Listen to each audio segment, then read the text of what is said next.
Oh, hey, what's up, everybody? It's your friendly neighborhood BJJ podcaster, Rap Esparza, coming to you live right now as the fights start right this second. So I'm not going to waste any time. I'm just going to tell you my co-host is a fan favorite. He is one of your favorites. I know that for sure. And he's one of my favorites. He's a great human being. He hosts two different podcasts, one called Cover Your Mouth, the other called Nasty and the Baby. Sometimes I want to put it baby and the nasty, and I think when you switch the words, it gets way worse. So we're not going to do that, but please welcome back to the show. One, Gian Carlo. How are you doing, sir? Hey, everybody. I'm doing good, Raf. How are you doing? I'm great. We are in the middle of watching Gutierrez and Durden, and normally if you hear a Durden and the word fight associated with it, you imagine somebody's fighting themselves. So it is kind of interesting that we're starting the festivities off this evening fast and furiously. You were telling me before we went on air that you were stoked for this card. Can you please tell me a little bit about why you're stoked for this card? So I'm excited to see Albuquerque's Lando Venata fight against Bobby Green. I'm a huge Lando Venata fight just because of his footwork. He's kind of like a modern day Bruce Lee, in my opinion, with his footwork. Very unorthodox. You don't know what strikes are coming. I'm really excited for that fight. And I'm also excited about the main event too. What do you say his name? Shabazian, yep. Right? Yep. Yeah, dude, that guy is a prospect. Oh my God, Durden's putting already working for the back, and he is not getting too much resistance on this. This is all also against the cage, which means that there are so many entries. And I look at the hook he's got underneath that left leg over there, just the way that he's kind of grapevined it in, and that makes me a little worrisome because you aren't seeing Gutierrez put up a huge fight in terms of trying to get out of that. Oh man, that's going to be hard to escape for sure. And this guy also trained with Diego Lima, correct? I believe that is correct. Diego Lima, friend of the show. I haven't talked to him in a while. I'm going to have to reach back out to him. Now, this is that non-traditional kind of control from the back, but I guess you can do it when you're just punching the face repeatedly. Yeah. That's what I always love is I remember when we were first starting in jiu-jitsu, people were like, don't cross your feet. And the first time I saw it, I was like, well, this guy's crossing their feet. They're like, it's different. I go, I'll never understand. Me neither. Because it's like what Nate would tell me is that, when you're starting out, never cross your feet. But if you're black belt, you can do whatever the hell you want because you're a black belt. That's true. And I mean, the hard part is if it wasn't for unconventionality, where would 10th Planet be? I know, right? You guys have to use what you can to make things interesting. I just know that this dude, he has all the time in the world because Gutierrez has put up the RAF guard, and I am familiar with the prayer hands. Yeah, a lot of people hate this guard, but normally they're in mount when they try to do this shit to me, and they just hate me even more. This is a particularly odd situation in that Durden is pretty secure here, and unless he's going to change it up or maybe be able to get something a little bit shifted here, we could probably spend the next 2 minutes here just kind of, hey, stop punching yourself until we get a little bit of a break in the action. Though short elbows, though. The elbows, look at that, dude. I'll take that any day. You know what? Wow. That's one of the things that we always joke about because I tell people, I'm like, RAF guard works in grappling. It does not work in MMA because people would just punch me. That would be the only time you're praying is because you're actually praying at that point. I will tell you this much about my life is I spend so much of my time dealing with people who are way better than me in jiu-jitsu and then having them get really angry if they have a roll where they don't destroy me like they are way better. So it's kind of like having two different mental diagnoses, which is like going to a doctor and being like, yeah, they hate me because I'm hard to submit. This is violent. This guy. Oh, this is gonna be hard to escape that one. Oh, yeah, back to RAF guard. Right back to it. The worst part is the look on Gutierrez's face, which is a slight moment of relief followed by, oh, right. It's like a Looney Tunes character that just goes, you're gonna punch me again. Okay. Yeah. It's like, shit, this is what I was escaping in the first place. Fuck, man. I mean, I'm stoked about this. Anyway, 28 seconds. We're probably almost assured a second round here. Tell me what's new with you, man. What has been going on? I know you have an announcement. I don't want to peek when you want to do that. So you figure out, you fly, butterfly. You do it whenever you want to do it. I just want to know how you've been. I'm great. I'm ready. I'm ready to announce it, man. I'm having a third show. I am having a third show, but it's on YouTube this time. on YouTube. Yeah, it's with my friend who's a comic from Denver. His name is Gary Miller. We're going to be called the Unemployed Commentators, and we're going to be actually commentating on old sporting events: hockey, baseball, golf, MMA, boxing. And it's going to be premiering this Wednesday, starting with the Sugar Ray Leonard fight and Roberto Duran, the first one, actually. Good for you. Okay, I have a few notes here. Number one, this is dangerously close to my territory. Commentating on fights with someone from Denver. Come on. That's true. I didn't think of that. I thought of it. It was the first thing I thought of. And you know what? I didn't even think about you saying like, "Hey, dude, I got a big announcement." I was like, "I don't know what it is. Let's announce it." And it's you being like, "Raph, I'm out to take another one of your jobs." Now, can I also give you some advice? As someone who hosts 4 shows, you again are getting dangerously close to the amount that I believe Dr. Drew says is an addiction. And that is coming from a man himself who goes, "I think I'm addicted to hosting shows." And there are no less than 4 times that I look around at any given show I'm on that I go, "Which one's this again? Yeah. Who's watching this one? Uh-oh, I don't remember." Yeah, I'm excited because this is the only show that I'm not going to be doing any editing whatsoever. Oh, bless your soul. Yeah, all right. Now you know what? That deserves the first cheers of the night. Cheers to that. Because you know what? Woo, I've never been more proud of those words in my life. Yeah, I'm excited about that. Anybody who sits behind one of these desks and then afterwards has to cut their own material knows it is a slow death of angry yelling with no one around and hoping for the best. So here's the only thing I realized that as a host I might have fucked up on, which is that we weren't on Instagram to make the announcement, so we're going to have to do it again. Yeah, that's fine. Here's what I'm going to do. I'm going to start my Instagram live for those children who are poor and only look at their phones, which I get it. We've all been there. My angle on this is terrible, though. I'm going to have to fix that, though. Okay. I am going to look terrible. Hopefully, your camera will balance out how bad I look on this one. Because the worst part is good lighting for this one doesn't always necessitate good lighting on Instagram. I know. It almost looks like sometimes I'm a ghost. Oh, dude, Gutierrez he stopped one of his takedowns. Well, Gutierrez doesn't want to be stuck back in that. Yeah. He's like, nah, not this time. Gutierrez is the one person who hears someone saying they want to be part of that. Oh, no, that's no bueno. All right, I'm going to go live on Instagram. I'm going to come back to everybody on Facebook and all that sort of stuff in just a minute.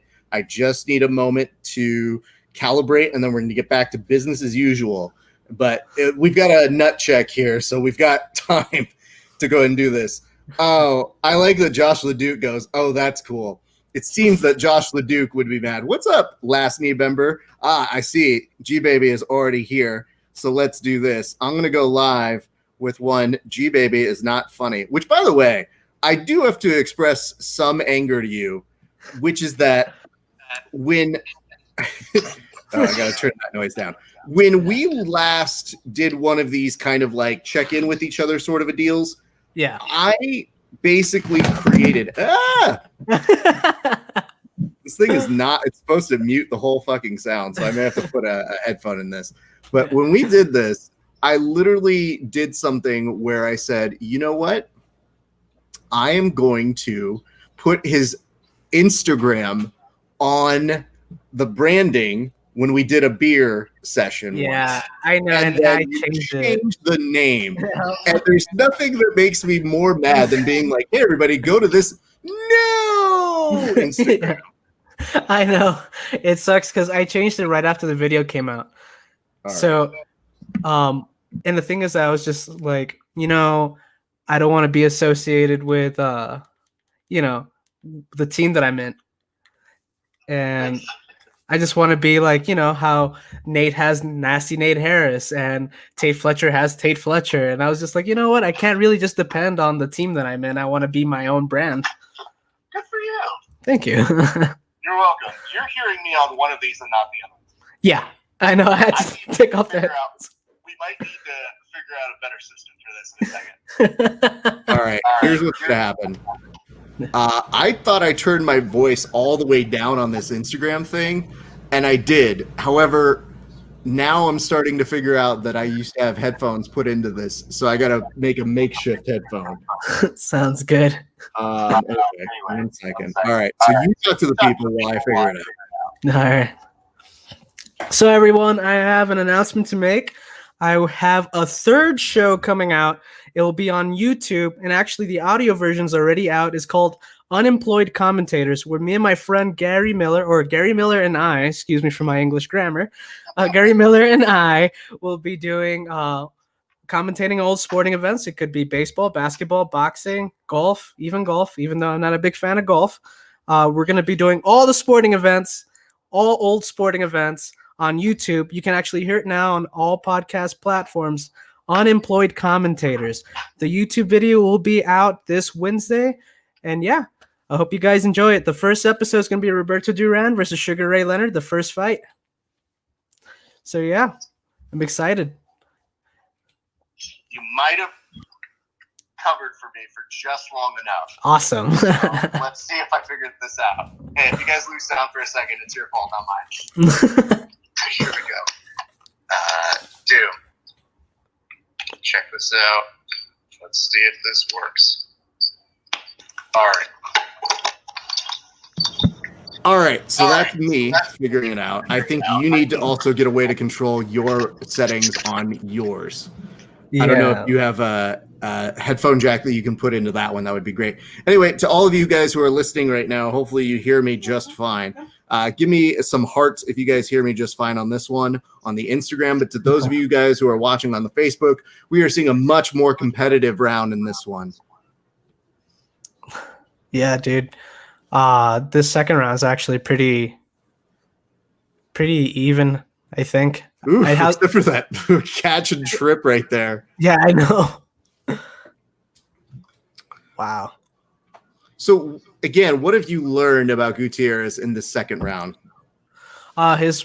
He really focused on the defense, on the takedowns for sure, and he's been just getting his distance. He's been like really comfortable on his feet, and I can tell that. Oh, there he goes. That Durden's just trying to get that takedown, I think, and that was a beautiful trip trying to get to that single leg. Gutierrez, of course, defends it. And yep, just gets the takedown. Nice. That's a solid work all the way through. So let me go ahead and do this. I'm going to let you figure out a situation if you can plug something into your phone so that I don't get the feedback on that. So I'm gonna remove you. Just give me a note in the private chat when you got it fixed. Sounds good. Right, the adjust is second here. Okay. So for those of you who are watching right now, I'm going to go ahead and give you guys some words. Hello to you guys watching on the Instagram. Love and appreciate you guys.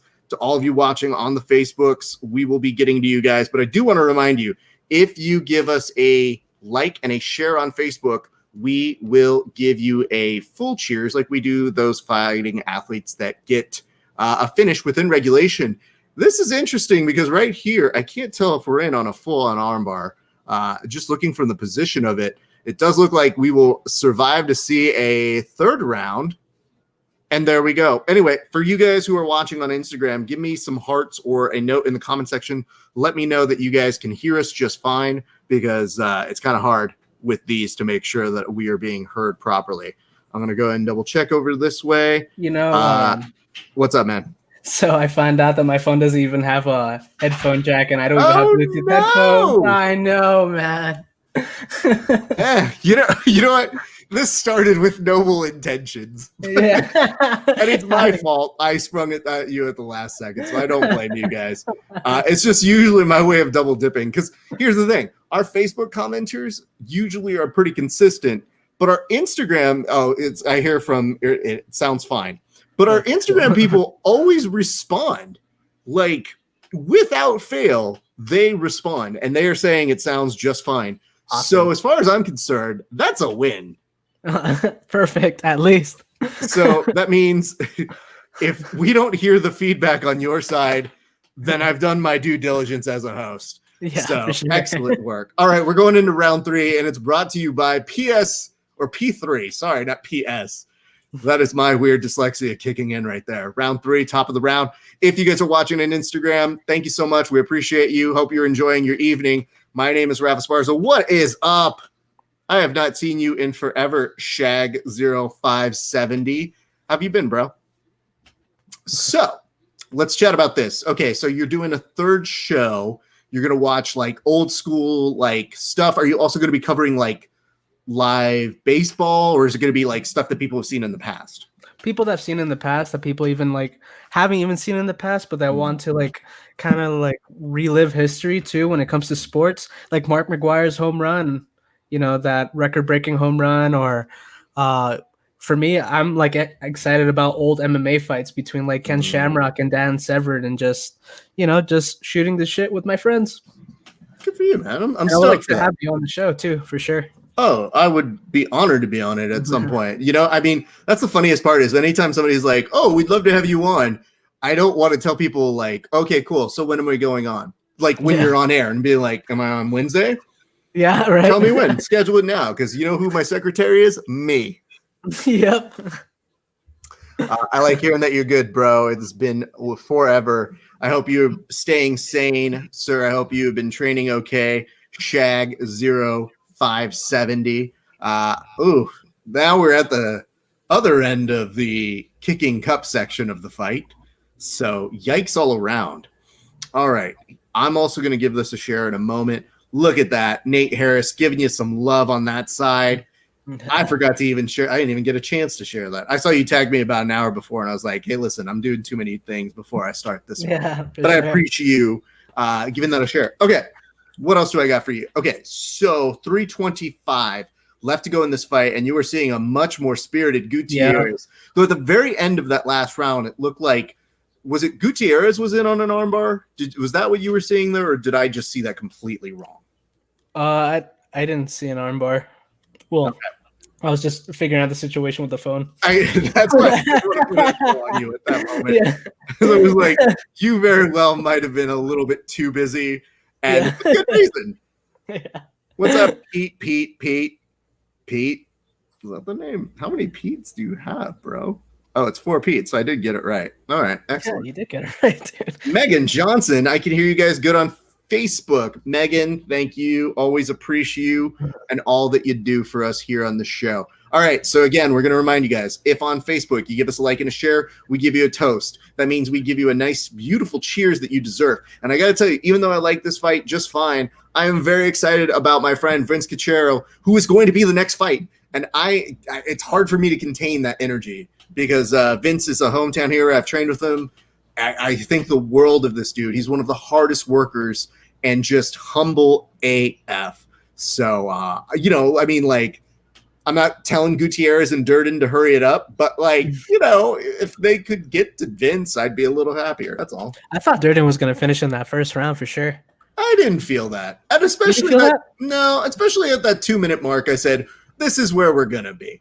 I would tell you, though, he had a very good situation where some people were saying he might have had a 10-8, and those were the notes, the little tweets that they were showing on the UFC. Now, of course, that doesn't mean anything. I love the commitment to the single here by Durden, if I'm being honest. What I would tell you, though, if that was 10-8, and for any reason these last 2 rounds went to Gutierrez, you very well could have a tied bout here, and I don't think people love tied bouts. However, Durden losing his grip for a split second looked a little hectic. Now he's back in on the single. If he could run the pipe on this, I think things are good. But again, Gutierrez is coming in with a few elbows of his own. So I'm very intrigued to see how this goes. They break up back to the center of the octagon. And then it looks like over there. So is that tattoo on Durden? Is that an electoral map? Because it looks very incorrect if that's the case. Right? I don't know. I don't think that's really been the electoral map since the Civil War. But, you know, hey, to each their own. Yeah, for sure. I mean, I hope he likes his history then. Yeah. I also think, I think he blocked that. But now it's taking one to the breadbasket. And it looks like Gutierrez is almost allowing him to get back up. And if I were Gutierrez, I feel like you are having way more success going into the Kavess here. So that's my thing. What's this? Pete Gang. That's what Pete said in the Instagram. Okay, well, gang, my friend. Uh-oh. What was that? Oh, okay. You okay? Do you hear something? No, it's just I saw that he fell back. I didn't see how. Oh, yeah. It took a second there. Yeah. He just had one of those, no, stop that. There is at the very end of this bout, literally flying cannonballs his way like he is Kevin Owens. Yep. The end of the ring post. What the fuck was Oh man, you gotta love these fighters for sure. The adrenaline must be crazy. Listen, dude, we've been interviewing a lot of these guys who have been just off of, Fight Island or fighting at the last minute. And just like with Vince. So the thing that's exciting about Vince is Vince was about to say, hey guys, I'm moving to Denver. And I said, oh, lucky for you. Cool. But then he goes, oh, I was going to make this announcement, but instead I got a call from my management saying, can you make this weight by Saturday? And he's like, he put up a end, and then he puts up another story. It just goes, you already know the answer. And it was a picture of him in Vegas in his hotel room. And I was thinking to myself, what a fucking beast, dude. I could not live that life. No, I love beer too much. No, I mean, Vince looks always like he's in shape, but he definitely indulged once a day and would put up hey fam, I had a cookie, and I'm like, good for you, Vince. I had a cookie. You're really, really living life on the edge here. Oh, by the way, Contender Series starts this Tuesday. I'm excited about that too. I'll tell you why in a second. I'm excited about that. And here we go. We're about to find out the decision as they go over to the center of the octagon. So get excited for this, kids. Here's your result. Oh, you were right. Damn. Okay.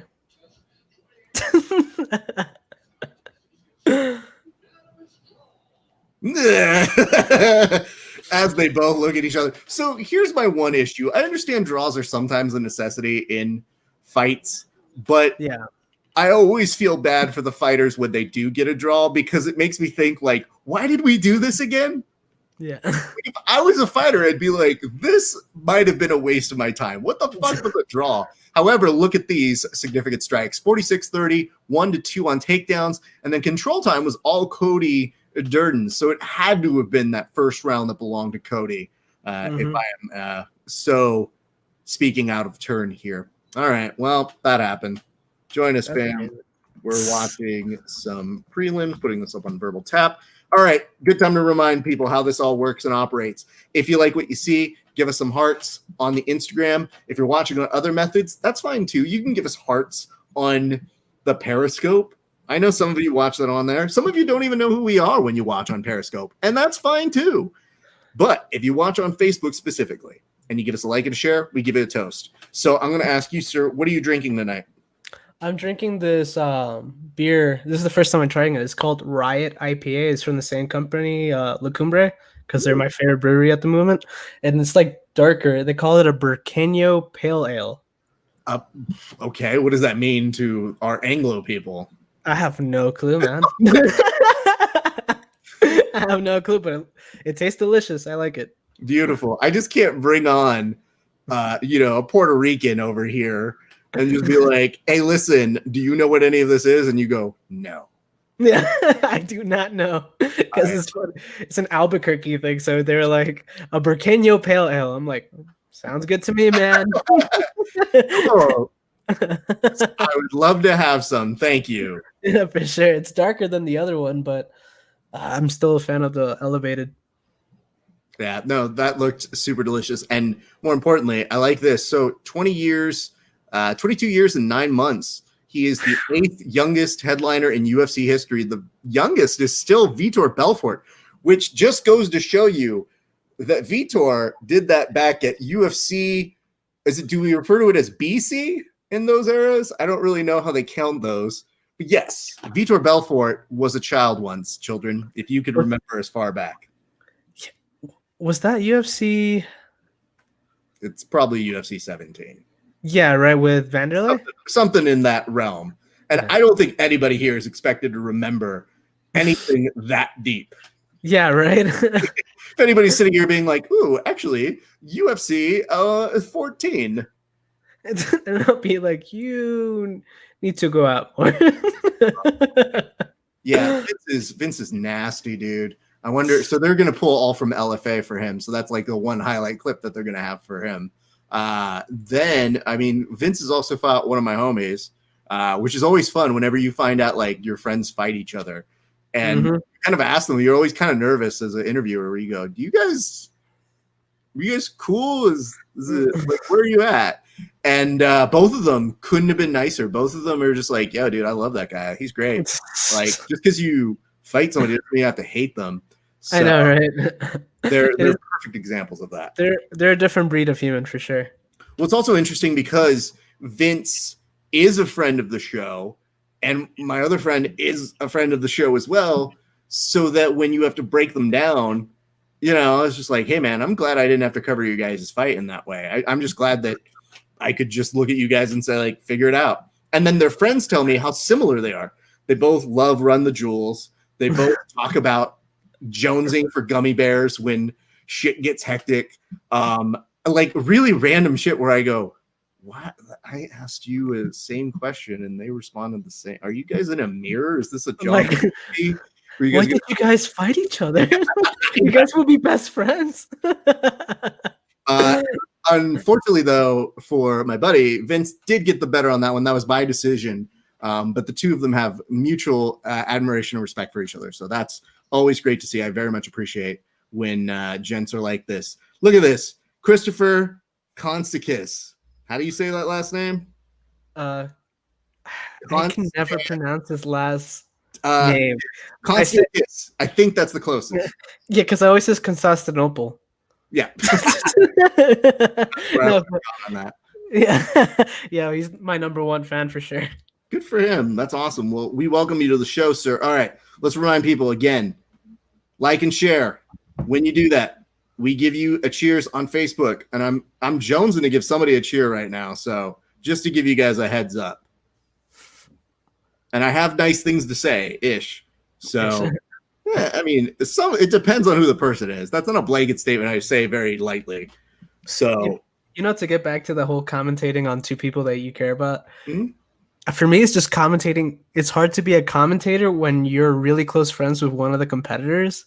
Like for me, the first time I commentated, the first ever match on that event was my friend Jose Veras from 10 Planet Phoenix. Yeah. I known him since we were both in Puerto Rico, and he was competing, and I was like, man, how am I gonna be not biased? Because I want him to win so bad. I mean, Jose has a lot going for him too. Also a fellow pro wrestling fan. Very funny. Loves him some 10P. Is vaguely crazy enough to be one of our friends. So like it is one of those things where every time I saw it, dude, I remember once I went to the Royal Rumble out in, I think it was Arizona, Phoenix. So I was visiting a buddy. This is just like 2 years ago. And he told me he was going, and I said, that's dope. And I look back and he sends a message and he says, I'm 2 rows behind you. And I'm like, are you fucking kidding me? So my friend's got the exact same area as he was in. And he was just a couple rows behind me. And I look at him and I go, hey, man, how you doing? He goes, would you like an edible? I was like, the yep. Look at you. What's up, Heather? That's him. That's him for sure. But like he was so stoic and enjoying his life. Jesus Christ. I knew he was taller from the photo, but 5'10", 5'6".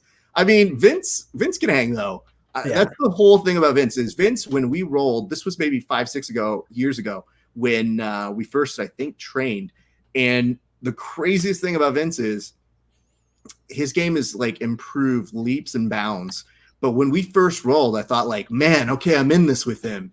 And we rolled again maybe about 2 years ago. And nope, nowhere near the same anymore. Like, oh shit. Yeah, this guy is on somewhere else, and he is an underdog, which understandable coming into this very late camp, but looks good. Look at you, Vince, you fucking machine. He's got Kenny Bolt, aka Bolt Wrestling, and look at this on the other side. You see Jamal Emmers just chilling on that cage right over there.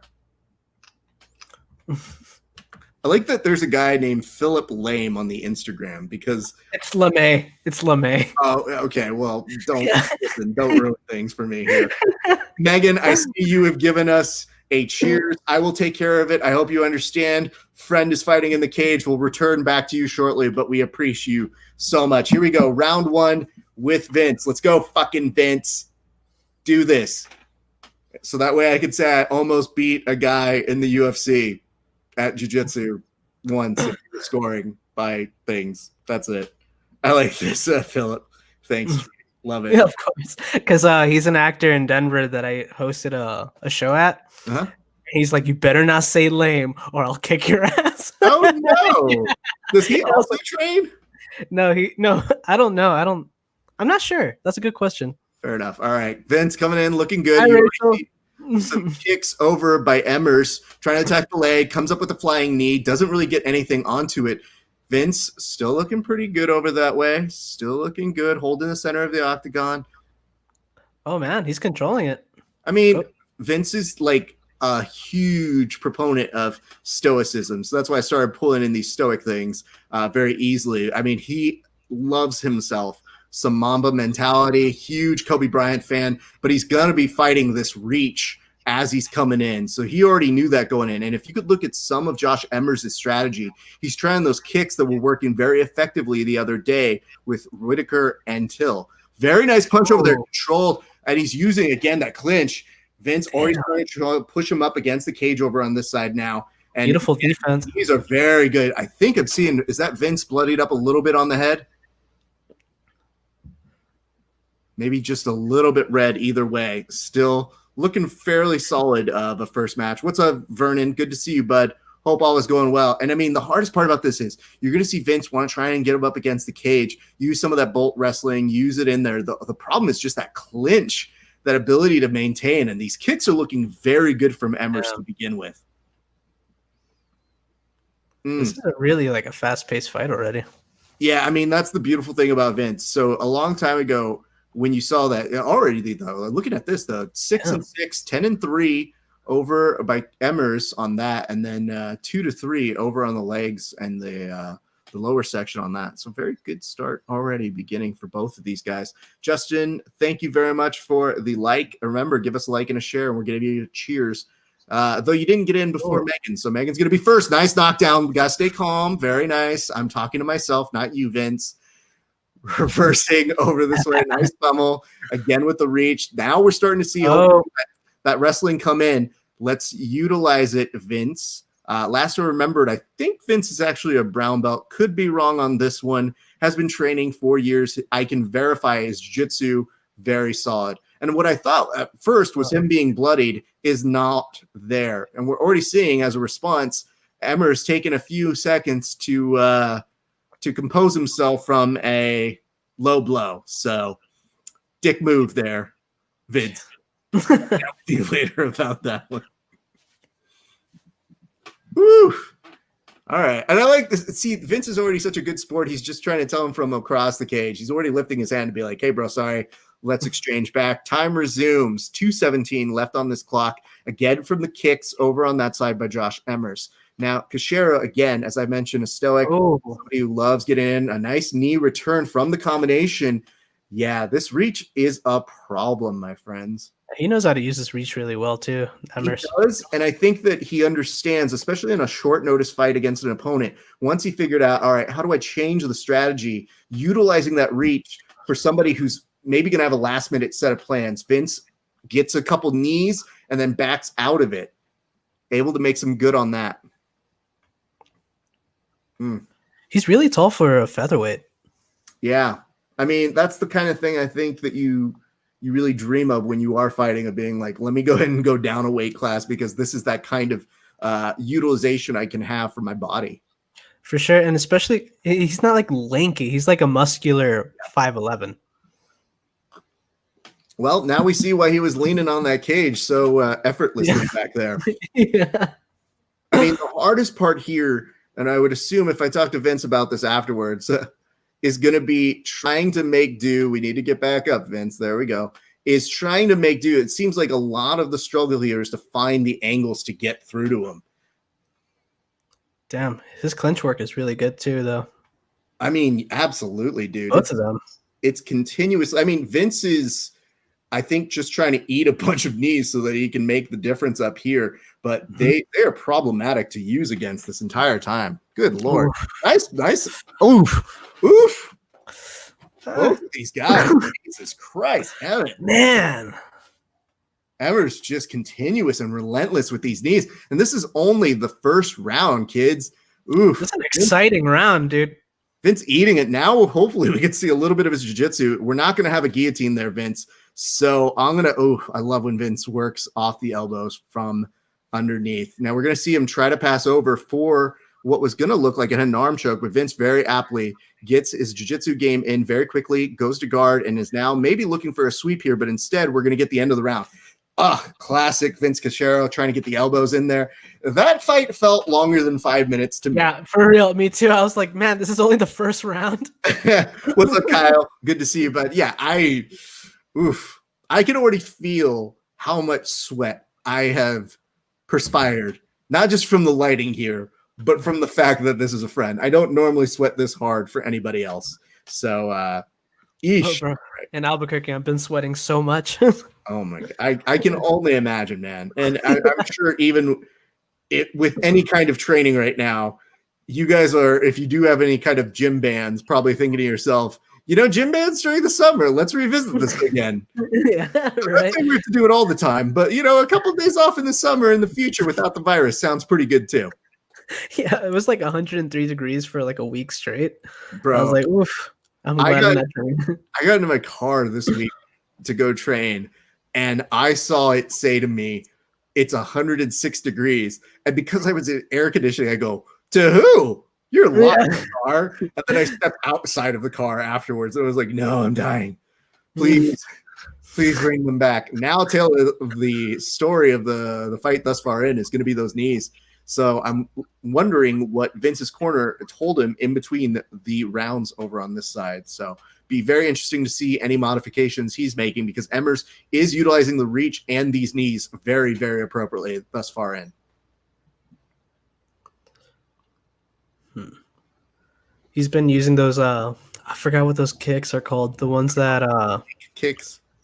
Yeah. Dude, he's using his reach beautifully. Yeah. Or as I call it in most forms, cheating. Just being tall is always just an annoying thing.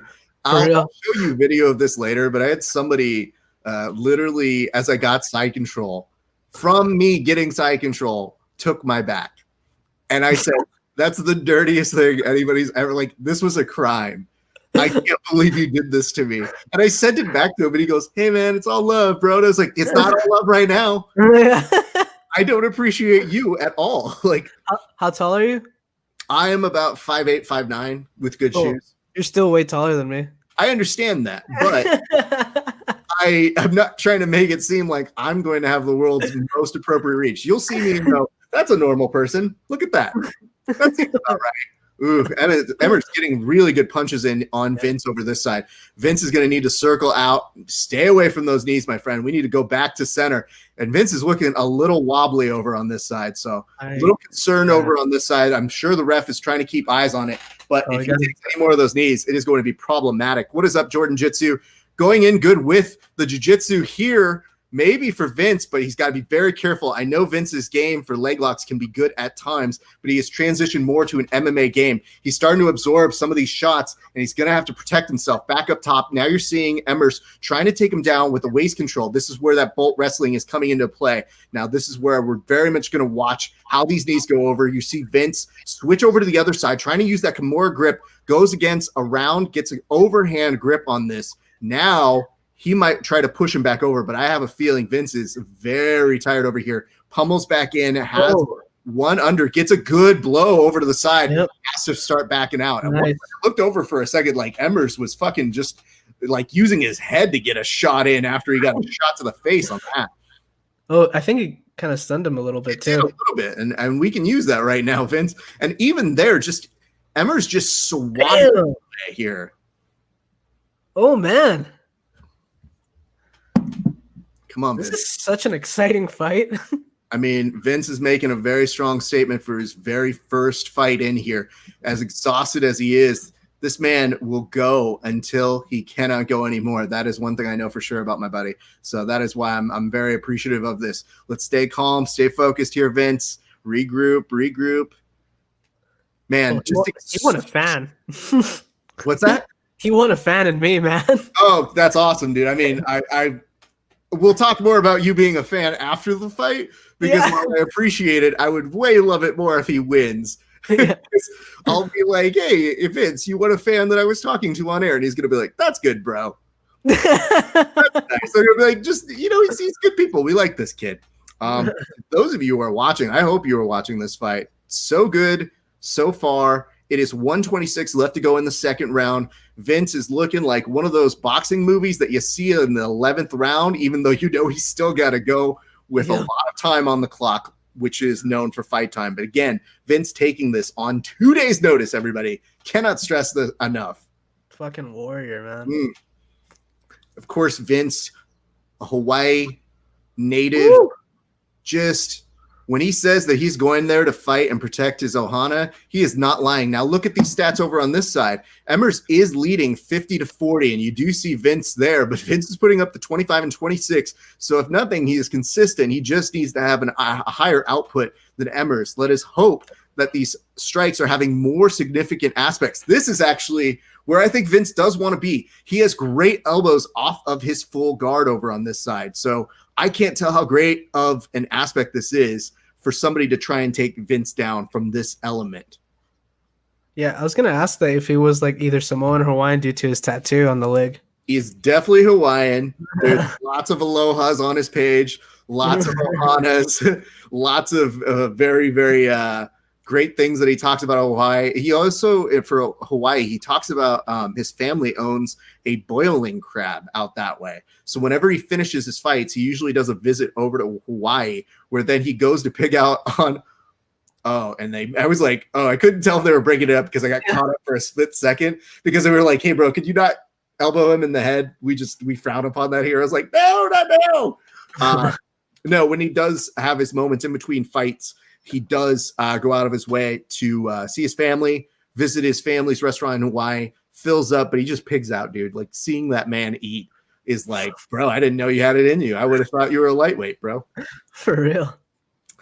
Let's give us, what is this? Pro Zach Cat Alma. Thank you guys for joining over on the Instagram. Let's do a quick cheers. This one goes out to Megan. Megan, let me tell you this. You know that Bette Midler song? Did you ever know you're my hero? That's you. That's you in our life. Cheers to you for giving this a share and appreciate. We always appreciate you. What's up, Mitchie48? I don't know if you're watching the UFC, but you better be watching it now. My good friend Vince Cachero has a great fight going on with one Jamal Emmers, who is proven quite the opponent here. Emmers is looking like he's ahead 2 rounds here against Vince. However, let's see how this third round goes. They're talking about strikes absorbed, and my God. Yikes. That's a scary amount.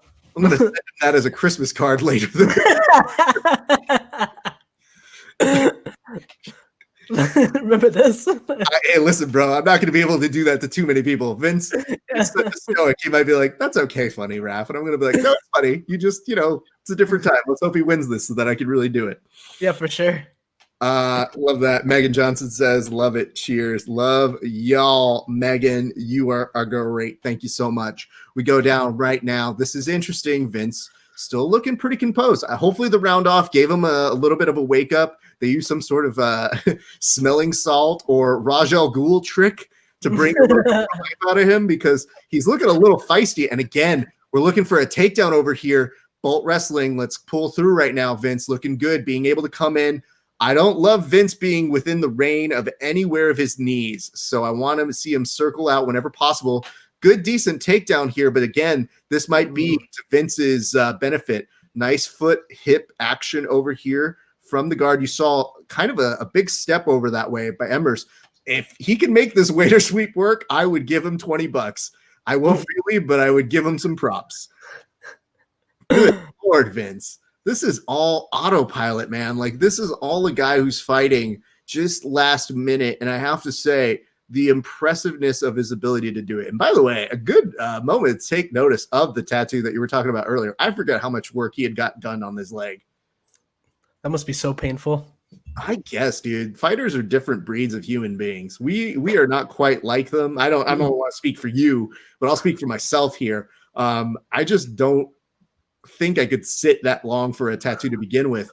A nice step over to the side to get maybe into half guard over here by Emmers, which now Vince is going to have to be very careful about the elbows he absorbs if he sees Emmers respond in kind. Again, Vince's jiu-jitsu. Emmers is on a Kimura. Now, this is going to be interesting. He's going to try and rip this Kimura, but I feel, as somebody who's tried to do this to Vince, it's going to be hard to do. As Vince now is able to go ahead and get back over, and he's now back into side control. So this is, again, looking like an exhausted Vince, but he's still working to try and find some way to pull through. Now, is giving up maybe a little bit of that front head control, teetering back up, again, back over, circles, back, he gets maybe a knee, doesn't really do much over to Emmers. He's going to try his best to maybe pull through and switch the angles on this. What is up, Kevin Gallagher? Good to see you, bud. Glad to see you were enjoying Perry Mason more than you need to, because it's not bad. I do like it. Back over, 2:11 to go, Vince. Let's do this, bud. I know you're tired as fuck, bud, but I want to see you pull this off, my friend. If you did, this would be, I don't know what kind of reaction I would have. I don't know that there are too many people who would pull out of a reaction on me. Ooh, beautiful. That was a good takedown defense. Level, dude. Oof. Oof. Wish I could take down level that, but man, again, consistently there. And I'm going to have to give Kenny Bolt all the props in the world for making it so that Vince is not getting so overwhelmed. He's just getting demolished in this fight. That has been a huge difference maker. You've seen Emmers look for a lot of these takedowns, and a nice back elbow over on that side. Watch the leg over on that side, Vince. Woof. Oof. 126, and he pops back up like a jack in a box after getting kneed.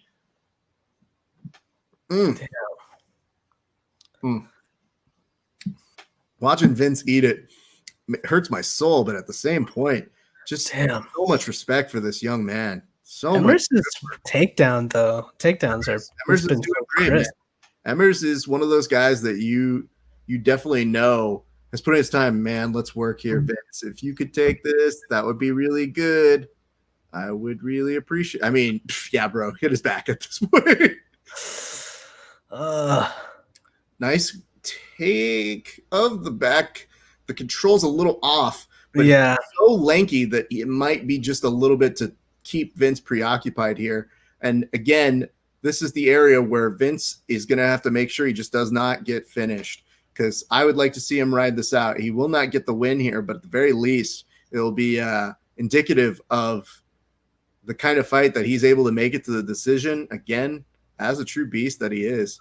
Now you got to watch this. Yep, pulls it out. 16 seconds left to go. I will say this, and I don't know that it will 100% be the truth, but I don't see Vince necessarily getting submitted with this last few seconds. His way back over and punches his way back. Yeah, being mounted. Props to you, Vince. For real, what a killer, man. Good Lord. And Vince at the very end of it, exhausted, but gives due respect to his opponent, has so much appreciation. He is super tired. Probably not super happy with himself just from the look of it, but he should be, because again, that's a performance I don't know too many people can do on 48 hours notice. Good Lord. That was a crazy fight. I was so glued to the TV there, bro. That was I was like, my God. I'm feeling like, Jesus Christ, what the hell did I watch, my friends? Yeah, right. Oof. All right, let's do some discussions. I want to make sure that we tell you guys what we are doing right now. We are watching ESPN's UFC Vegas 5, a.k.a. UFC Fight Night, a.k.a. UFC Brunson versus Shabazian. It will be a great night of fights. We're in the prelims right now. We just saw one of my good friends, Vince Cachero, put up a good fight. It does look like it'll be on the wrong side of the decision, though, unfortunately for tonight. But so much respect to my friend. And let's give due respect over to one Jamal Emmers, who put on quite a show here tonight. The tale of the day is going to be his knees. Good Lord. And his reach. But, I mean, his knees even more than any part of that. And right now, those lights look like they're coming out of a pixelation of 1920. Yeah. So let's go over, find out the exact. What's up, Thompson?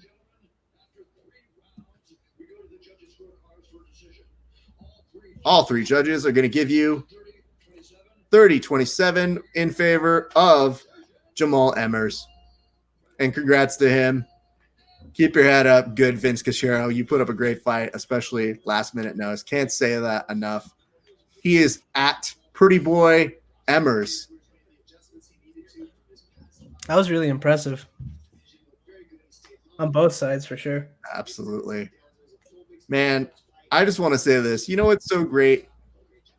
A lot of people won't take a fight like this. A lot of people don't know how to take a fight like this. I'm going to break the rules real quick, but I got to send this cheers on out to a good friend of ours, Vince Cachero, man. 2 days notice. You did great, man. I don't know what to say other than I know you wish you got the win here, but I think the win is you made a great debut at the UFC. Cheers to you, my friend. Much respect.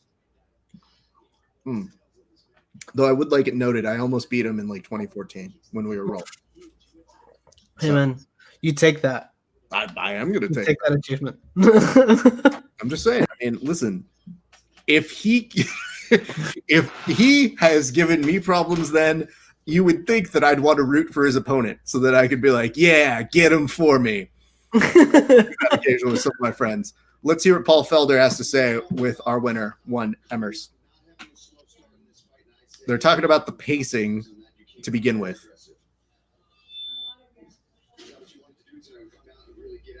Emmers' headset is just starting to work now. Okay, I was wondering. Just the moment, I guess, I was just living it up because it took me over 10 years to get here, He's talking about his journey to get to the UFC. It took him 10 years to get on over to the UFC. I understand. That was a beautiful dunk on there for that too. Absolutely. Double.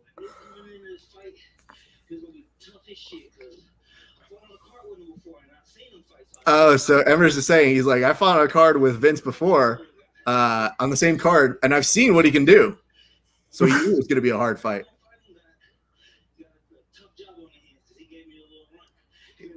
He's giving a lot of respect, saying, hey, man, he gave him a full run. And Jordan Palou says you better bring back with a full camp. Vince Cachero with the full camp. I agree. I can't agree with that anymore.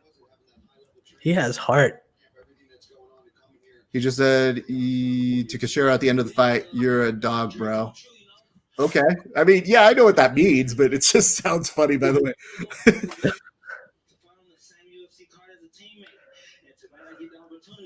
And now he's talking about the opportunity to fight on the same card as a teammate, which is pretty cool for him. So props and congrats to him.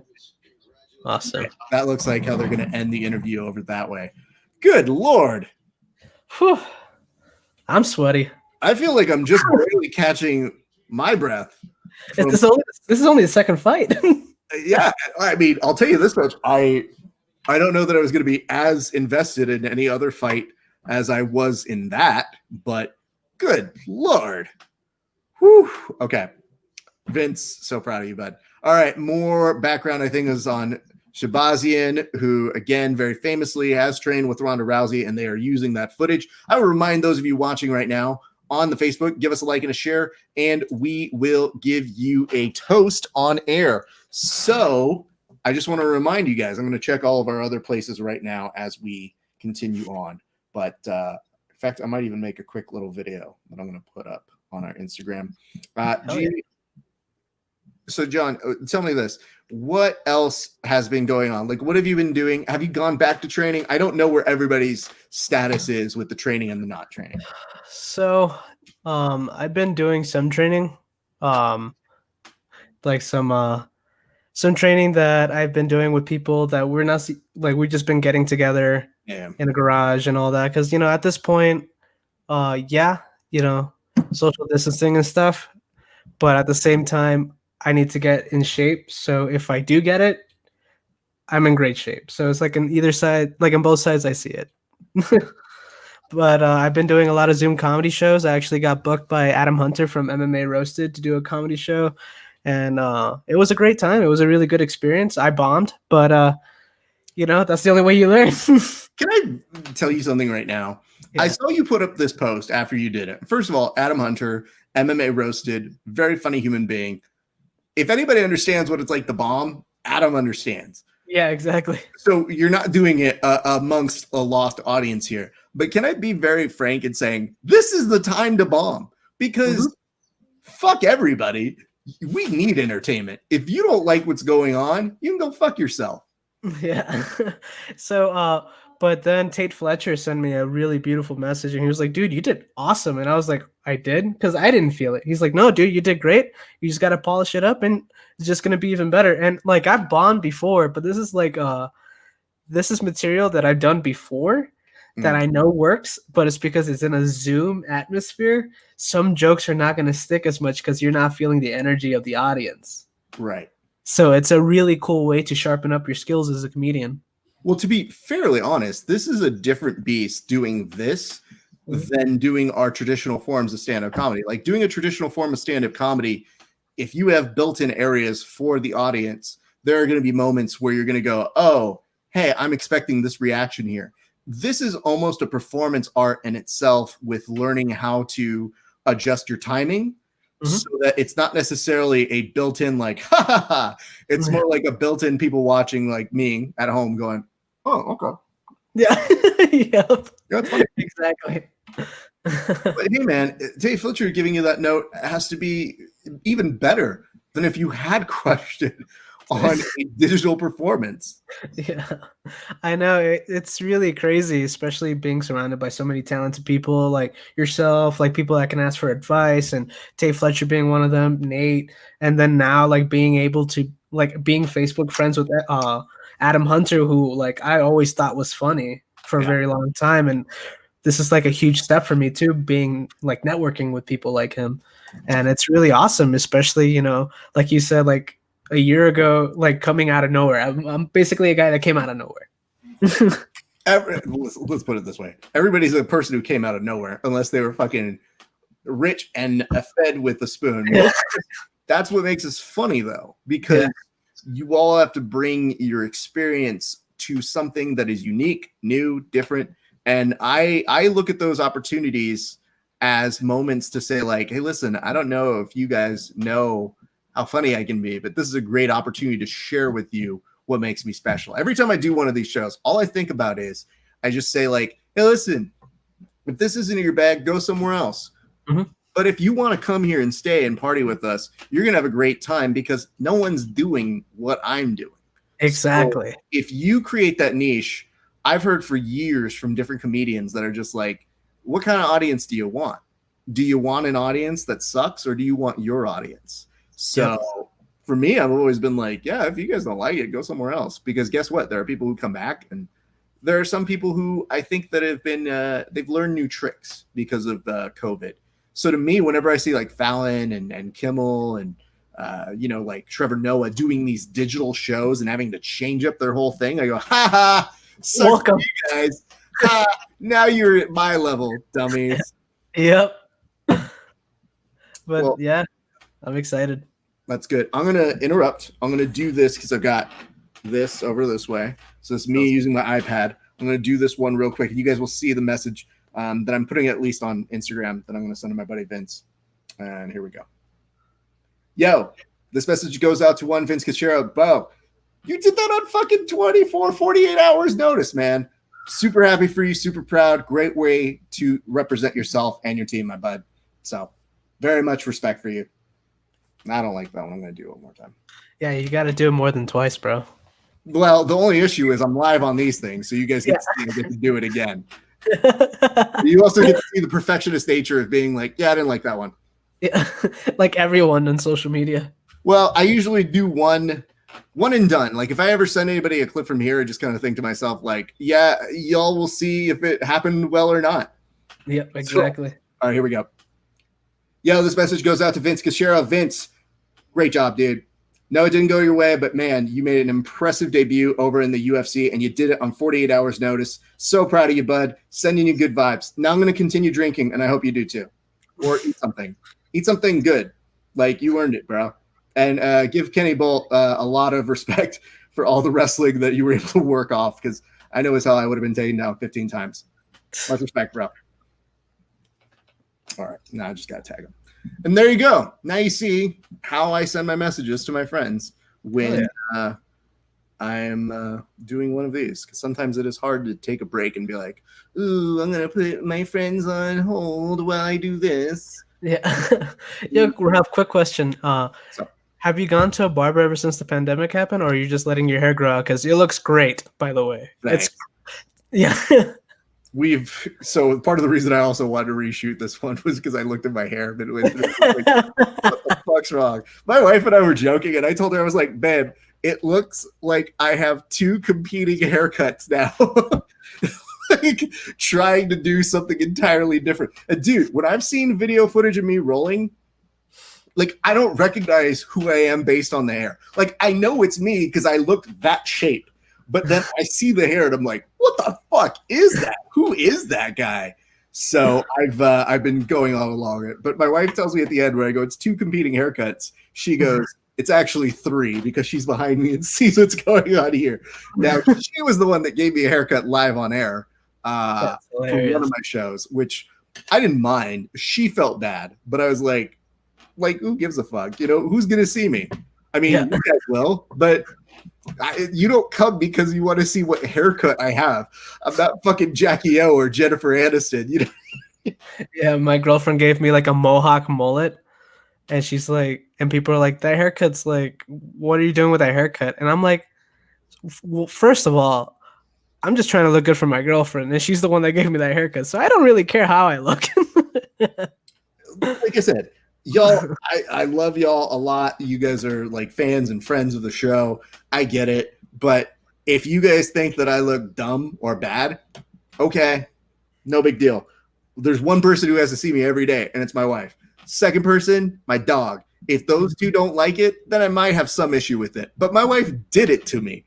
So now when she's making fun of me and being like, babe, you might need a new haircut. And I'm like, cool. Because I just decided to look like I'm keeping Robert Downey Jr.'s hair from a Sherlock Holmes movie for no reason. Bro, you look like Mexican royalty. You look great. Thank you so much. That makes me feel so much better now. You look like Mexican royalty.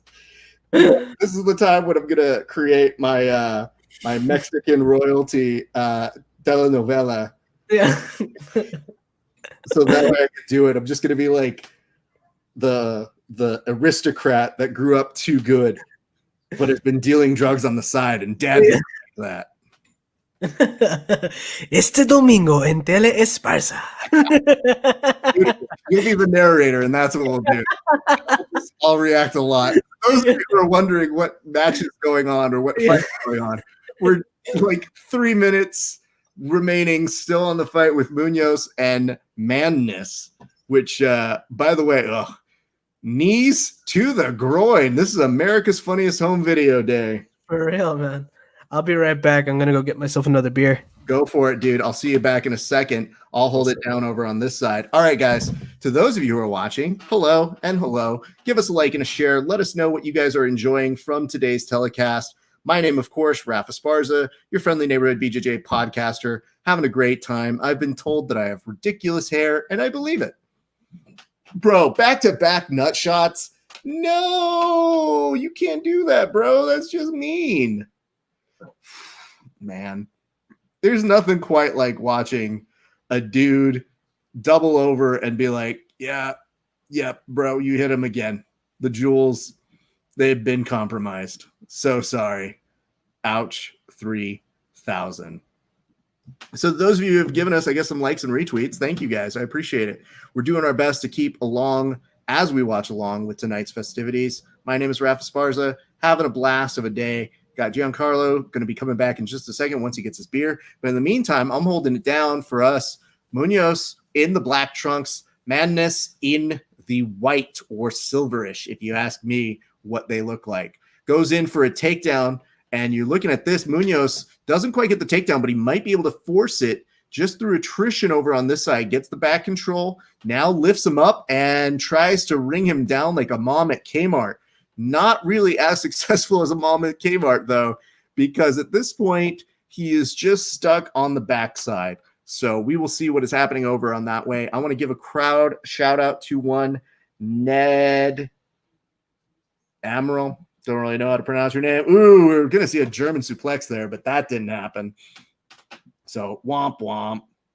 Anyway, so much shit happening right now. Nice takedown. Finally gets it. 2:28 left to go over in this round, and we have our friend Gian Carlo back. Sir, all right. Tell me what you are drinking on this go round now. The favorite, the original. Oh, that's so beautiful. Did they kick you back anything for your shout out yet? Not yet, man. I tagged them like 3 times. They only shared my Instagram like once. I'm gonna spam the fuck out of them until they give you something. Because that's the whole thing is I want to tell people, I'm like, listen, jiu-jitsu people don't make the most money in the world. You can give them a free beer. Yeah, dude, that's why I'm not even a jiu-jitsu comic. I had to be a comic so I can at least get to somewhere, man. Comics get a fucking drink ticket. Yeah. Here, you don't get shit. You know what your drink ticket is when you do Zoom comedy? Your fridge is your drink ticket. Yeah. Bullshit. Oh man, in looking over like he wants to take this arm. He was almost about to bring his leg over. A little bit more success here. Has to do with that annoying little trap of the head that sometimes they try to do as a weird defense that really doesn't do much. But we may see some leverage over on this. This is a lot of time to work with the good Kimura grip. And if he's able to separate it, he just has to attach it to his chest and bring it up, really is all we're looking at here. And just to let you guys know on Instagram, we're going to come back in a second. It's going to kill itself in about 1:29. So don't go too far, but we'll come back in just a second. That might be the thing he needs. People have been looking for that Kimura lately. It's a favorite of mine, dude. I'm not gonna lie. I just always have people who just try to bump me off of that. And I do look at footage of myself when I just kind of have that eye roll of looking at the camera like Jim from The Office going like, oh my god, he's mounting on him. Yeah, he's got back mount now, transition kind of into a more transitional mount though on this side. He's gonna get 23 seconds to try and tee off. He might be able to work from the back here. It's just a lot of punches. It looks like he's just sending him a message for the inevitable second-ish round. He is 10 seconds left. Kind of blocking it. It does look like the ref for a split second thought about it. Now cupping around. Oh man. Covering up. Oh, he's gonna make it. Man. Well, that's a statement. Hey, for you guys watching on Instagram, don't go anywhere. We'll be right back. We love you, or miss you, or we'll see you in a second. I don't care what it is. We'll see you. So, all right. And now, and share.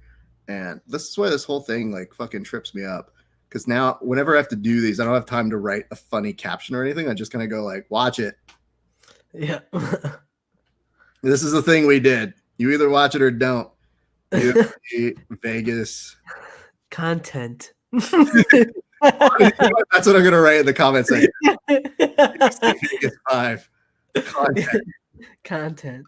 I do have to put part 1 though, because we will be keeping that going. But I'm also gonna switch to my iPad, I think, on this one. Sounds good. I'm just gonna share the YouTube one on my Facebook. Thank you. Appreciate that. Which means we might have to give you a cheers because that does count. Does it? Yeah, it does. All right. I mean, listen, I'm trying to make the rules on this thing. I don't know if you've noticed. The rules can be as wonky as I want them to be. Every so often I go, is that a rule? It is now. Stop me, the internet. Stop. Which, by the way, I need to get my charger in a second. So I'll have to depart for just a second to go grab that. But it looks like we're... Don't you buffer? Oh. What happened? I just have a slight buffer. Whenever it buffers on me and I'm trying to like do... Because I don't do a ton of play-by-play. But if I am trying to cover a little bit of play-by-play, the last thing I need is for it to buffer as I go. And it looks like he's in on a take down. Cool. Thanks for letting me know, asshole. What's your time right now on the... I've got 4:25 on my time. What do you got? 4:15 right now. Excellent. I knew you were a few seconds ahead of me, so yeah. Just my reaction. Don't worry about that, dude. I don't mind that shit at all. I've gotten so used to if I have a delay and you get to watch me have the delay, fine. Yeah. Okay, cool. I've learned that very quickly when I did either tweets, like live tweeting events or watching events. I would just be like, they don't care. They kind of know what's going on. And sometimes they like to think they're smarter than us anyway. So fuck it. I know, right? You can never win on the internet. I mean, bro, I don't mind either way. I just laugh at most things where I go, you like that one? Cool. You don't like that one? Whatevs. All right. Yeah.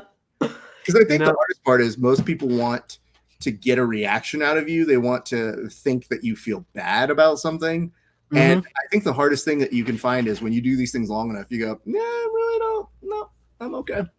I know. It just gives you like a thick skin, ironically. Yeah. I mean, that's the funniest part is I'm like, I guarantee these people will never say anything that I have not said to myself. Yeah, exactly. So have that.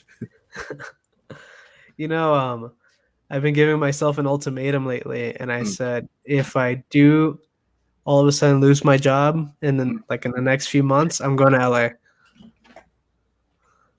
If you lose your job, sorry. Yeah. If I lose my job, like the ultimatum is that I'm going to LA. That's it. I'm packing my bags and I'm driving over there. Fair enough. Yeah, man. I mean, listen, dude. It won't be the first or the last. I hope that put this in order, though. Oh, and give Kenny Bolt. This message goes out to Vince. Okay. For a split second, it looked like it was about to do my note to Vince because it was still uploading. It was about to do my note to Vince, but backwards. And I was about to be like, no, I know there's two of them, but don't put the first one after the second one. That would be terrible. Home delivery. Yeah, thank you. My wife has very nicely brought me home a wrap, which I will eat a little bit later because I'm not hungry yet, but I will be. So I appreciate her for picking me up something. It's very thoughtful and kind. Do you know anything about Munoz and Manis? No, today's a day I'm learning a little bit. They look familiar. The hard part is at a certain point when you do enough of these, at a certain point you just kind of like mesh them together where you go, oh, I have seen them fight, but I don't like to misrepresent if I like start a telecast and I don't recognize the name as if like, oh yeah, that's Munoz and he's known for punching things like that. You know, he looks Mexican, so he must be a great boxer. Speaking of Mexican, I've got a tight 5 on being brown. Here we go, everybody. No, I don't try to do that, but I do. I do as I start talking, because most of this is going to be inner monologue anyway. There are moments where I say, oh, I remember this guy. He fought this and this, and they did this match together. So that happens. I just try to, I think it's really dumb to say you know something that you don't. But I think being surprised by something, what is that? You saw that karate kick? Yes, I saw the karate kick and the immediate jump into it. Yeah. If someone got a still shot of that, I think that could be amazing. It could be the type of still shot that you and your friend try to pose of you doing anime. Yeah, right. Nice takedown, though. My God. That's beautiful. He did take him into guard, which is not my favorite place to take somebody down. No, not at all, man. Nate would yell at me for that, dude. I mean, I would yell at you, and I have no ground to. It's not my place to yell at you, but I probably would still try. Well, I appreciate the friendship at least, man. Hey, man. Listen, I'm very honest with people when I tell them it's very hard for me to come into seeing them compete if I'm not covering it. If I'm covering it, I'm stone silent. I don't break that rule. But if I'm not covering it or I'm in transition before I've started being press, there is a moment where I go don't give up your half guard. What's wrong with you? That happens a lot. But it's all love, I make sure I take care of our guys. How long you been training? Oof, too long. We were discussing this the other day. I think so. My first class I ever took was May 10th, 2009. That was the first official class. Wow. I had taken. Yep. And then I would go very infrequently. I was that guy who would show up and not show up. And that's because I was starting at NBC at that point. So I was starting as a page at NBC, and I was just like, I want to get my career started. I want to do this. And I would have to take some time off. But I made sure I was going to go back. And then officially in, I believe it was 2012, actually the January 2012 is when I started going back, but I had a gi. And I was trying out different gyms around here in California. So I knew I wanted to do gi, but originally my first gym was 10P4L. Oh, really? Mm-hmm. Oh, cool. That's why it's very funny to like come back and be like, because they don't remember me, but I remember them. And there's a lot of people I remembered seeing. So, dude, everybody has to be kinder. This dude is now like pleading with the ref. Like, can you please tell him to do anything to stop kicking me in the nads? Though that doesn't look like it was that much of a nut shot. And maybe I'm being a little biased here. Anyway, all right, whatever. I don't think it was a cost check moment. Yeah, it's not that bad. Which, by the way, a cost check moment is pretty wonderful to see in reverse when you have that time. So when you have your show and you have the ability to go back and watch those things, no a point deduction. Jesus, man. He's trying to plead with the ref as it would be like, hey, man, can you take that back? Yeah, right. If you could, it would be really cool for me, bro. Like, man, that sucks. Okay. Hey, dog. I thought we were cool, man. We were cool. That's the best thing to tell a ref. You shook my hand, dog. What happened? So I'm going to do this. I'm going to put us back on the Instagram. But now I'm going to be on my iPad. Hopefully this works just as well. I'm going to send you a request in a moment. But in the meantime, again, like and share gets you a cheers. We'll give our good friend here, Gian Carlo, a cheers in just a second. But now I'm over on Instagram again. Hello. We're continuing our watch of UFC Vegas 5, which it's kind of hard to believe these are the names that we're giving these things. G Baby has sent a request to be in my live video. I'll think about it. All right, man. My first time being rejected, man.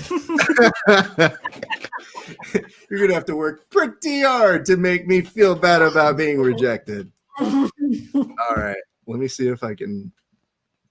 I came prepared the last time because it was on my iPhone. But now if I go on my iPad, I think I know how to kill it. Boom. All right. That's what we got going on. Awesome. Next time, I'll just get my iPad. Yeah, I mean, again, I didn't prepare you for that. So I assume full responsibility as the captain of this ship. It's all good. I'm more prepared. Also going to be the first person on a lifeboat out of it. So at a certain point, I hope you understand that. Marty Robles, good to see you. Give us a share, you dork. I can say it to him because he's too far away to do anything about it. Plus, if anybody comes to me that I don't want to fight, I'm just going to be like, hey, man, social distancing. You can't hurt me. Achoo! That's actually Bro, I've just been feeling so sick lately. I don't know why. I have some even though nausea it's not even a symptom. I like the idea of telling somebody, like, I think I only have COVID-17, actually. But I took malaria pills, so it's all good, dude. Let's get away. Nice stuff over here by Manus, though. That was pretty solid. Appreciate that. Good for him. Referee right on top of it. Seeing that back angle of his bald dome, looking to see if there's anything going on here. But you are seeing Munoz trying to get in on the single leg. He is using the cage, now opts to get one underhook over here. While it does look like Manus wants to punch him in the dick now as a response of getting kneed there several times.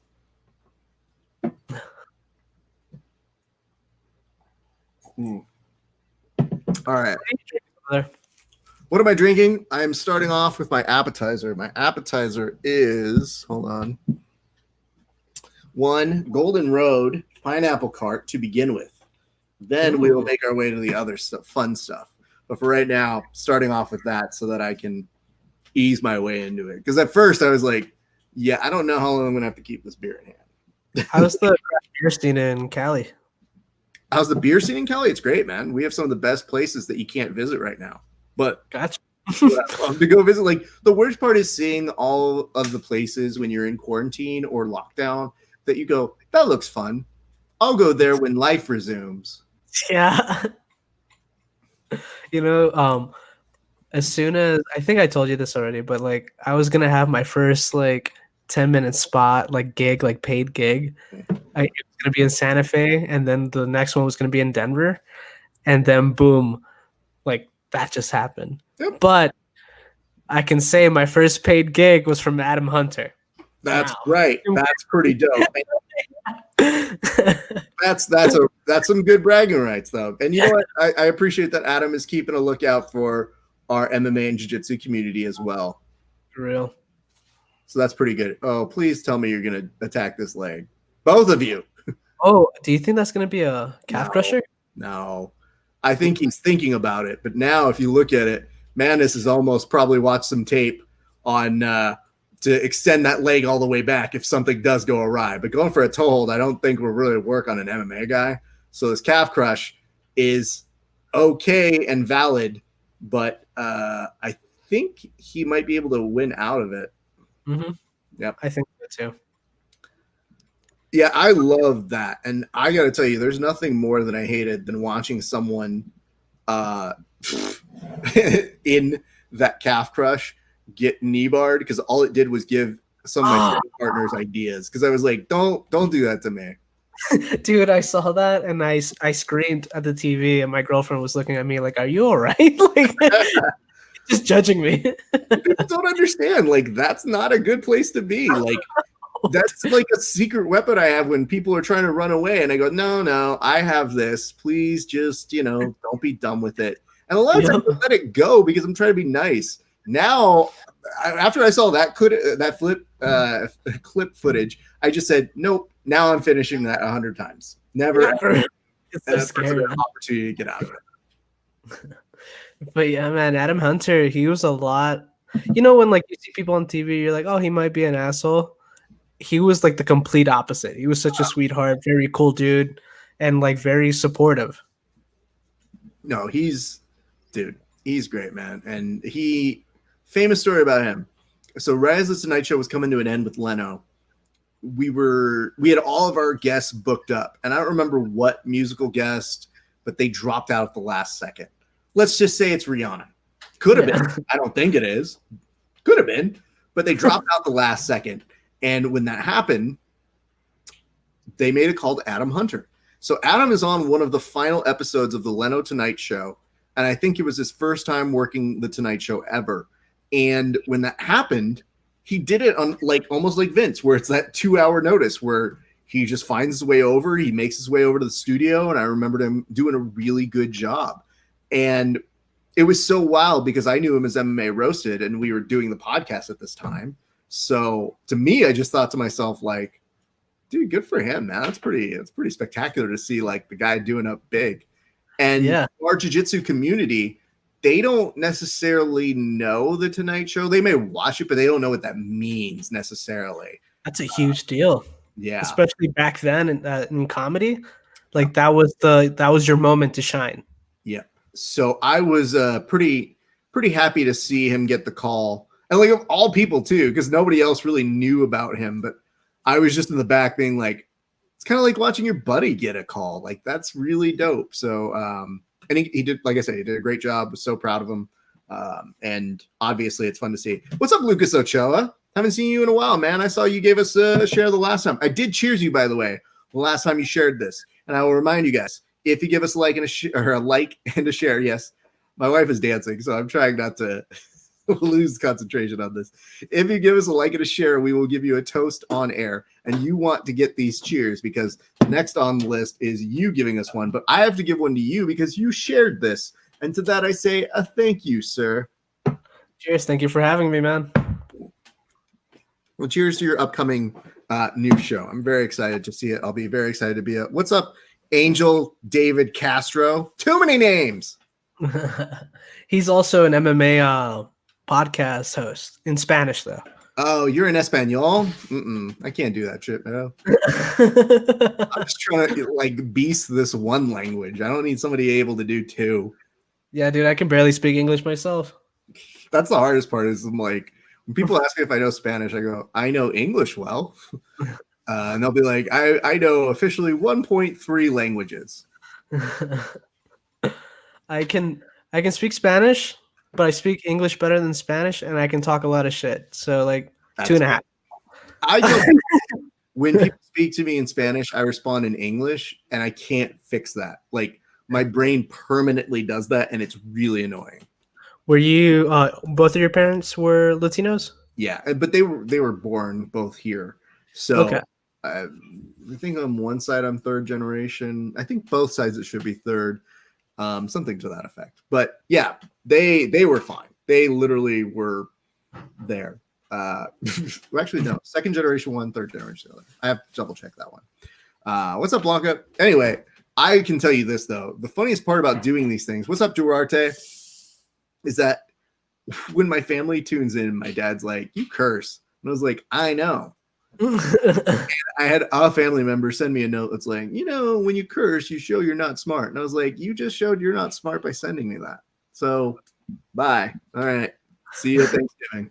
Laters. Yeah, I mean, the worst part is I'm like, what are you going to do? Like, I don't know how people can talk for hours without cursing to begin with. I don't know how you can do one of these for 7 hours and keep it G-rated and be like, well, gosh, Willikers, that was a good fight. Ay caramba, that was crazy. I don't mind doing them in jest, but I think around hour 3, I'd probably be like, this guy sucks. I don't want to listen to him anymore. So, yeah, but they really, like, my mom could speak Spanish really well. My dad thinks he can. He can't. And every once in a while, he'll surprise me and come out with some decent Spanish. But when they grew up, they had parents that would speak to them. So the only person who really spoke to me in Spanish was my grandpa. And I learned vocal mimicry.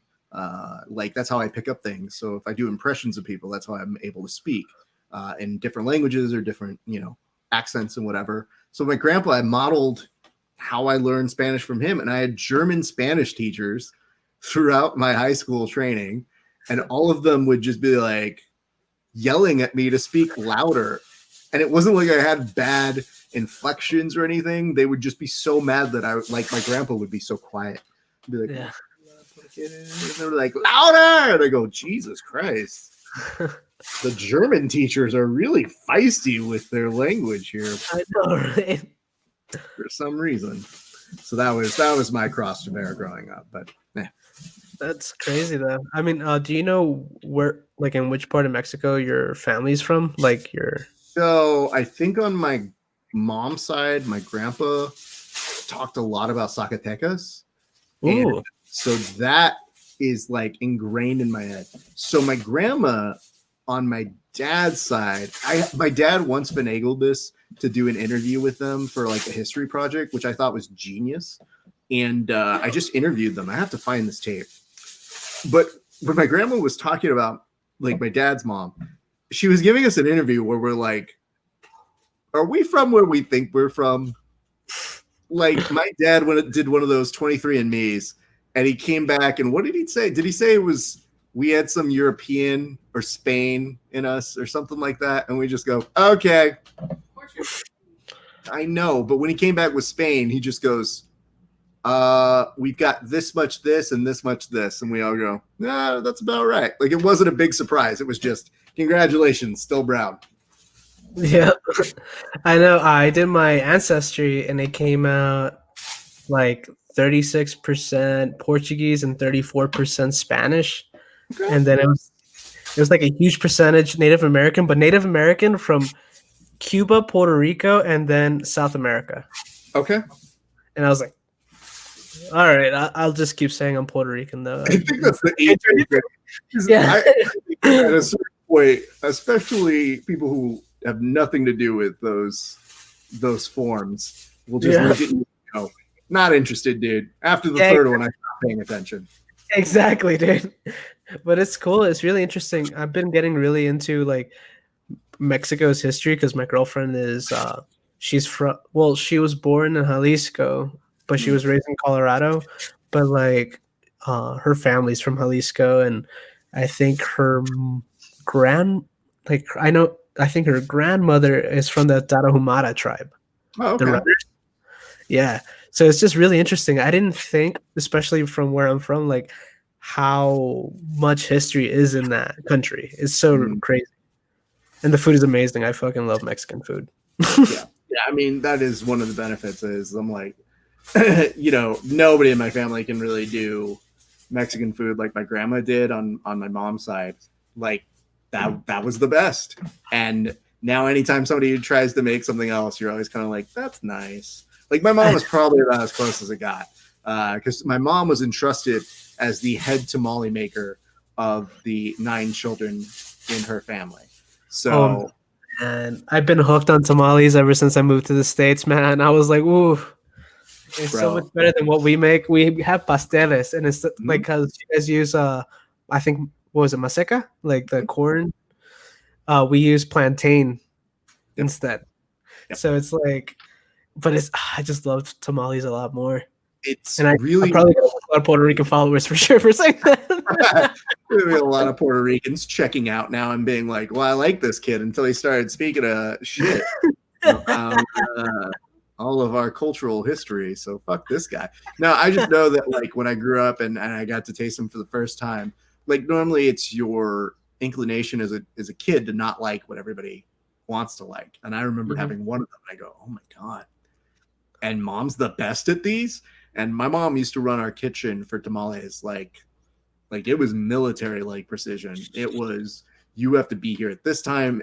All the girls spent like a full day. Like this took their whole day for at least one part of it. What's up, Nathaniel? And I just remembered being like, oh my God, looking at how much work went into it. And they're like, how many they had to make for a giant Mexican family. And then at the very end, people like trying to make their case as to why they should get more tamales or not. And my mom's sitting there like some Don mafioso Donna kind of being like, I hear your request for 12. You have 8. You only have 2 children. That will be enough for you. I have spoken. And being like, that was it. Everyone just says like, Rachel, please, thank you so much for the 8. I appreciate it. Meanwhile, I just come and steal like 4, and I'd be like, haha.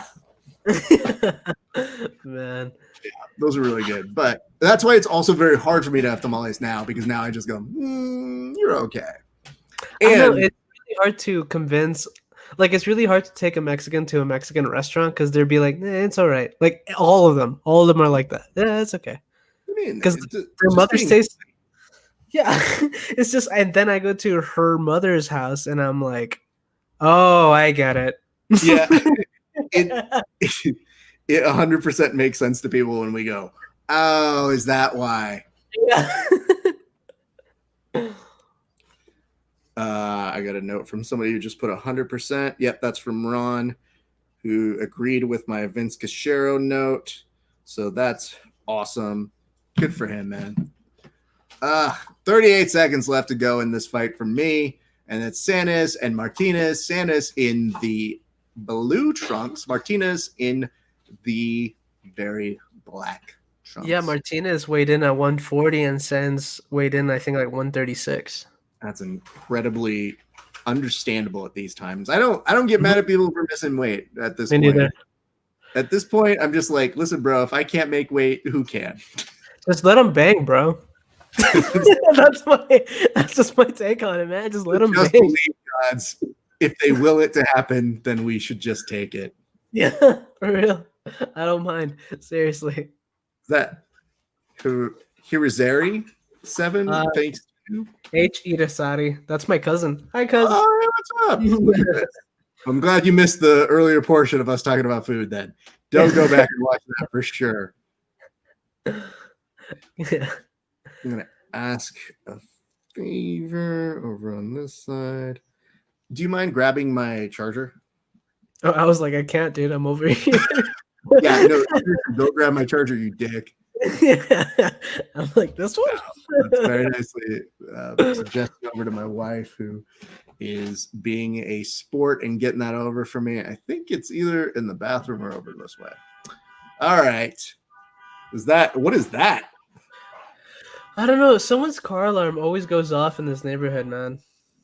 It is Albuquerque, though. There's a lot of Grand Theft Auto here. So, like, the good thing is that if my car gets stolen, I at least get $5,000 because of my warranty. So, yeah, go for it. So I never have $5,000 in my life. Go for it.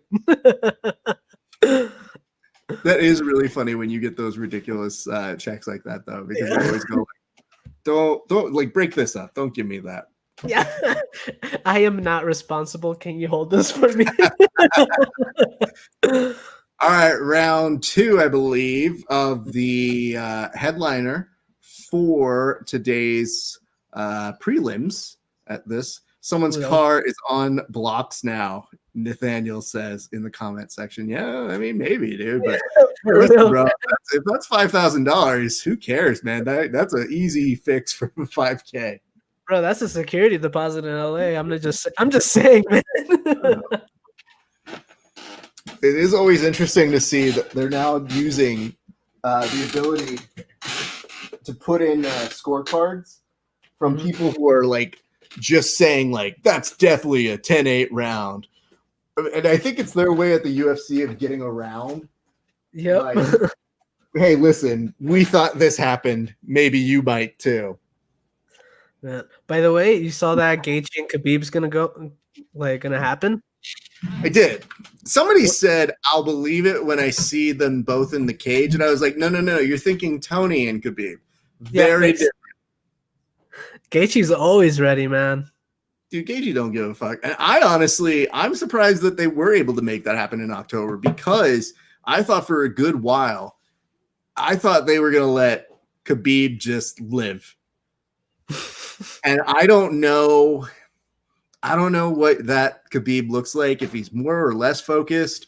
I just knew that a lot of his fight was connected to his dad fighting. So on that respect, I just feel like, hey, man, I don't know. I don't know if he's going to be what everybody expects. So it'll be very interesting to see how it works. He'll obviously still be good, but you can kind of tell when somebody that's significant who is not in your corner isn't, even if they weren't necessarily that coach. So what bothers me is that Khabib is one of my favorite fighters just for his fighting style, but so is Justin Gaethje, and also my co-host for Unemployed Commentators. He's the assistant coach of the wrestling team that Gaethje's helping out too. So so that's from the Elevation team. Yeah, exactly. So it's just like, oh man, like I don't. Oh man, Martinez is on. Martinez is pulling ahead here pretty significantly, at least on the strikes. Man, he recovered. Yeah. Jesus. Ooh, nice knockdown here. Did he just throw a double like middle fingers up as he went in to rush in? I think so, man. I'm gonna have to see that back, because I think that's what he did there, and that makes me laugh really fucking hard. That would 100% be the Thug Life thing I would do. With the Snoop Dogg song and Dre. Bro, I would be like, but then they'd be like, and update to the story, he didn't win the fight. That's interesting to know. So your guys with Elevation team, which means you're gonna have a lot of good insight. You're gonna have somebody that's gonna be able to navigate through a number of things. How'd you guys link up? We actually did so remember the guy that talked about Phil LeMay? Yes. So on that same lineup that I hosted, because I was just be the host, I'll be doing like comedy sets in the middle, in between of like just introducing them. Gary, who is my co-host, he is a comedian as well. So he was like one of the last comedians to go on too. So then we started talking, we talked about MMA, and we just had like a really awesome conversation. Every time I go to Denver, he will always try to like meet up with me, and he's like he is my closest friend in Denver. And yeah, and we just decided to do a show together because we're good friends. We're both comedians, and I think it's just smart to do it. Awesome, dude. Well, that's going to be such great insight to get for fighters, especially like I believe he also has Drew Dober on his team. Mm-hmm. Domingos, look at you, El Pop. What's up? You know, Rafael Domingos is one of the nicest guys I've ever met. I don't know. Yeah, he's all right. I've been honest here. No, Domingos is badass, dude. He's got some of the wildest footwork, like great return on everything you've ever seen him compete in. Just a lot of fun. I think he and I have to train at some point. I'm gonna have to make that happen. So you hear me? That you can't be another Rafael and not train with me. That's like a rule or something. I met him in Vegas, and we were speaking to each other. He was speaking to me in Portuguese. I was speaking to him in Spanish, and he was like, he told me in Portuguese, "It's easier for me to understand you than it is for you to understand me." And I was like, "Yup." Very nice guy, though. He's great.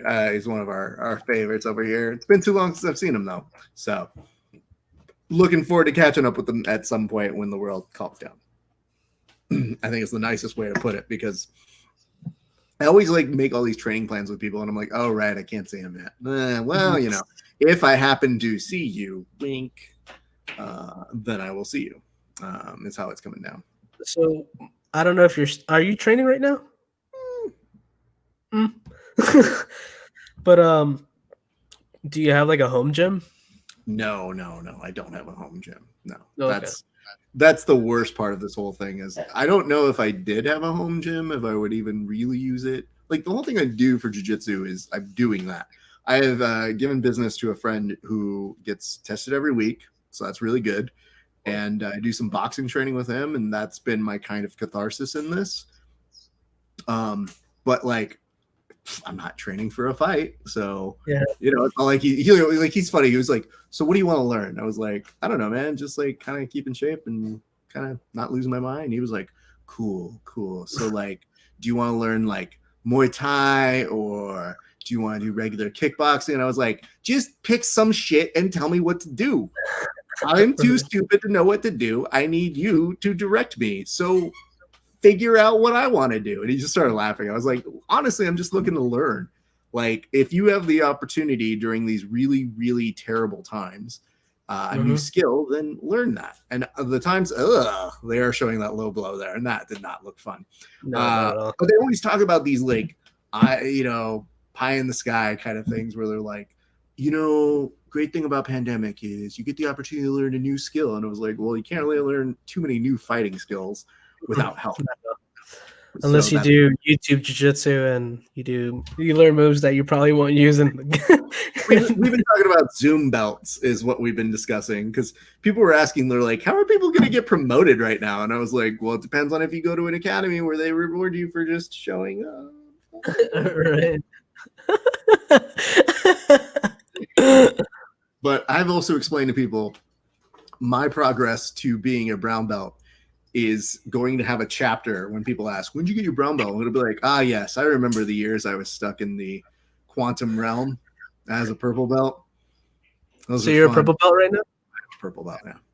That's awesome. Yeah. Which gym do you train? Like which is the team? The home gym I've got, it's a place called Valley Martial Arts Center, and we are a Jean-Jacques affiliate. So even though I left 10P4L, I really didn't, because I ended up going to a place where, no, Sanchez took a knee to the face, and then Martinez won, which means we have to toast him, but ouch. And like, the worst part is Sanchez is like, ow, why did you knee me? That wasn't fair. How long has he been fighting, Science? That's a great question. Because is he like a natural like bantamweight? He is a professional since 2009, made a name for himself fighting mostly in his native state, where he was the king of the cage flyweight champion 135, the World Fighting Federation featherweight champion, and the Coalition of Combat featherweight champion. He has a record of 13 wins, 6 losses. His last loss was against Chito Marlon Vera, and that was a 1 minute and 25-second TKO loss. Chito's a beast. But look at some of the other losses he's got. He's got a loss to Eddie Wineland. He's got a loss to Tenquinho August Mendez, and then he's also got a loss to Uriah Faber. So he's got a resume with some people and some very high talent folks, but man, rough one to see over that way. So I guess I'm going to give you the opportunity to do the toast for this one, and this one is going out to Frankie's opponent, the winner of today's bout, Jonathan Martinez. Sir, take it away. All right, Jonathan, it's nice seeing a Latino moving up in the world. That knee made my chin sore, so thank you for that awesome finish, and I can't wait to see where your career goes. Cheers. Eesh. Okay, I think part of the reason why you're asking, what's up, Zeke, is that Frankie is 39 years old. Yeah. So that is why it feels like we have seen him. Also, the hair is usually a giveaway. He's not the youngest of guys. Yeah, I just usually, I look at physique and I'm like, oh, that guy could fight at flyweight. Yeah. Oof. But 39 years old, but then again, you see Yoel Romero, though, and I think he's going to be not a real human being. Yoel is who you ask a genie to make you like at some point. Like, he is a genie wish where you go, make me have incredible physique. Now you have me. Hypo-genie and size of you. I love you. I love you. Nathaniel says he's a different thing, though. Thank you. I appreciate your honesty on that. Yeah, for real. But what's funny is that I feel like my grandson in the future, if I ever have one, is gonna fight Yoel if he ever gets into MMA. Yeah. Yoel is like the Joker that never ages, but Bruce Wayne still's like, damn it, in Batman Beyond, I'm old as fuck. Yeah, dude. Oh man. It's good. So you start off with Jonathan Martinez apologizing for missing weight. Bro, it's fine. Yeah, it's all good, dude.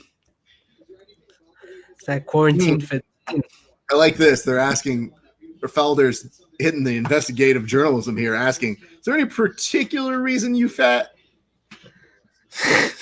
I think he's just like, yeah, no reason, bro. Like, what do you want from me? So now Felder's going to ask him a little bit about his handiwork. The knee hurts. No. Fuck.